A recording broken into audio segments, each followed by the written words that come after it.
கமியோதாஸ் kitchen சொந்தங்கள் அனைவருக்கும் வணக்கம். எல்லோரும் எப்படி இருக்கீங்க? நல்லா இருக்கீங்களா? நம்ம சொந்தங்கள் அனைவரும் நீண்ட ஆயுளோடும் ஆரோக்கியத்தோடு இருக்கணும்னு ஆண்டவனை பிரார்த்தனை பண்ணிக்கிட்டு இன்னைக்கான வீடியோ என்னன்னு பார்க்கலாம். நம்ம சேனலில் இன்னைக்கான வீடியோ என்னன்னு பார்த்தீங்கன்னா, கர்நாடகா ஸ்டைலில் மசாலா பட்டர் மில்க் எப்படி செய்கிறது அப்படிங்கிறது தான் பார்க்க போகிறோம். நம்ம ஊர் ஸ்டைலுக்கு கொஞ்சம் மாடிஃபை பண்ணி நான் செய்து காமிச்சிருக்கேன். ரொம்ப டேஸ்ட்டாக இருந்துச்சு. எங்கள் வீட்டு குட்டீஸ் எல்லாமே கூட விரும்பி கேட்டு வாங்கி சாப்பிட்டாங்க. அந்த அளவுக்கு இது டேஸ்ட்டாக இருந்துச்சு. கண்டிப்பாக இந்த மெத்தடில் நீங்கள் உங்கள் வீட்டில் ஒரு முறை ட்ரை பண்ணி பாருங்கள், உங்களுக்குமே ரொம்ப பிடிக்கும். இப்போ வாங்க இந்த பட்டர் மில்க் எப்படி செய்கிறது அப்படின்னு பார்க்கலாம்.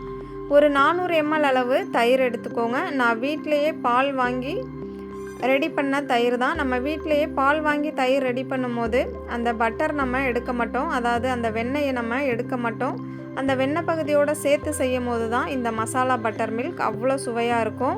நீங்கள் வீட்டில் ரெடி பண்ண தயிர் அல்லது பாக்கெட்டில் வாங்கினதோ கடையில் வாங்கின தயிர் எது வேணாலும் பயன்படுத்திக்கலாம்.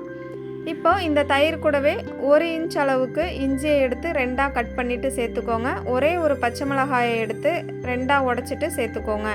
கூடவே ஒரு கைப்பிடி அளவு புதினா சேர்த்துக்கோங்க. ஒரே ஒரு கொத்து கருவேப்பிலை இலைகளும் சேர்த்துக்கோங்க. கூடவே ஒரு கைப்பிடி அளவு கொத்தமல்லி இலைகளும் சேர்த்துக்கோங்க. சேர்த்துட்டு இதுக்கு தேவையான அளவு பெருங்காய பொடி சேர்த்துக்கலாம். நான் ஒரே ஒரு பிஞ்ச் அளவு மட்டும்தான் பெருங்காய பொடி எடுத்திருக்கேன். ஒரு 1/4 டீஸ்பூன் அளவு சாட் மசாலா. இந்த சாட் மசாலா வீட்டிலே எப்படி நம்ம ரெடி பண்ணுறது அப்படின்னு ஒரு வீடியோ போட்டிருக்கேன். அந்த வீடியோவோட லிங்க்கை டிஸ்கிரிப்ஷன்லேயும் எண்டு ஸ்க்ரீன்லேயும் ஆட் பண்ணுறேன், பார்த்துக்கோங்க, யூஸ்ஃபுல்லாக இருக்கும். இப்போ டேஸ்ட்டுக்காக ஒரு 1/2 டீஸ்பூன் அளவுக்கு மட்டும் உப்பு சேர்த்துட்டு நல்லா இதை அரைச்சி எடுத்துகிட்டு வந்துக்கலாம். அரைச்சி எடுத்துகிட்டு வந்ததை ஒரு டீ ஃபில்டர் வச்சு வடிகட்டிக்கலாம். நான் ஒரு லிட்டர் தான் பயன்படுத்தியிருந்தேன் தயிருக்காக. அதே லிட்டரையே பயன்படுத்தி நம்ம இந்த மோரையும் வடிகட்டி எடுத்துக்கலாம். நம்ம சேர்த்துருந்த இஞ்சி, புதினா, கொத்தமல்லியெல்லாம் சக்கை இருக்கும். அந்த சக்கையெல்லாம் போகிற அளவுக்கு நல்லா வடிகட்டி எடுத்துக்கோங்க. இது மாதிரி ஸ்பூனை பயன்படுத்தியோ அல்லது கைகளை பயன்படுத்தியோ நல்லா வடிகட்டி எடுத்துக்கோங்க. இந்த அரைச்ச சக்கையை நம்ம மறுபடியும் தண்ணி சேர்த்து அரைக்க வேண்டாம். இதை நம்ம தூக்கி போட்டுடலாம். மறுபடியும் அரைச்சி தண்ணி சேர்த்து அரைச்சோம் அப்படின்னா காரத்தன்மை அதிகமாகிடும். அதனால் ஒரு முறை அரைச்சாலே போதும். இப்போது 400 ml தயிரை நம்ம நல்லா அரைச்சி எடுத்துகிட்டு வந்தாச்சு. எந்த அளவுக்கு தயிர் எடுத்துருந்தோமோ அதே அளவுக்கு தண்ணி எடுத்து சேர்த்து நல்லா கலந்துக்கோங்க.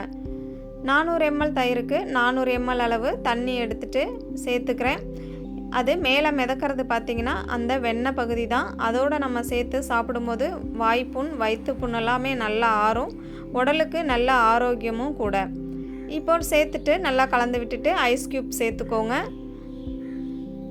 மறுபடியும் ஒரு அதாவது 400 ml அளவு தண்ணி சேர்த்துருந்தோம். அதுக்கு தேவையான ஒரு 1/2 டீஸ்பூன் அளவு உப்பும் சேர்த்துக்கோங்க.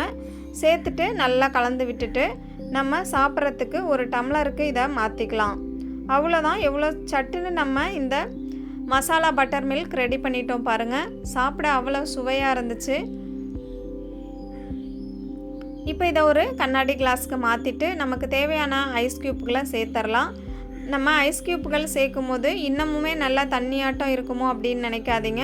நம்ம ஒரு ஐஸ் க்யூப் மட்டும்தான் சேர்க்க போகிறோம். ஏன்னா ஆல்ரெடி பட்டர் மில்க்லேயே நம்ம ஐஸ் க்யூப் நிறையவே சேர்த்துட்டோம். ஒன்று மட்டும் சேர்த்துட்டு நல்லா கூலிங்காக குடிக்கலாம். நல்லா உச்சி வெயிலில் இந்த மசால் பட்டர் மில்க் செய்து சாப்பிடும்போது ரொம்ப சுவையாகவும் கூலிங்காகவும் இருக்கும். கண்டிப்பாக நீங்கள் இந்த மெத்தடில் ஒரு முறை உங்கள் வீட்டில் பட்டர் மில்க் செய்து சாப்பிட்டு பாருங்கள். கண்டிப்பாக உங்களுக்கு பிடிக்கும். பிடிச்சிருந்துச்சா பிடிக்கலையா அப்படிங்கிறதையும் என் கூட கண்டிப்பாக கமெண்டில் ஷேர் பண்ணுங்கள்.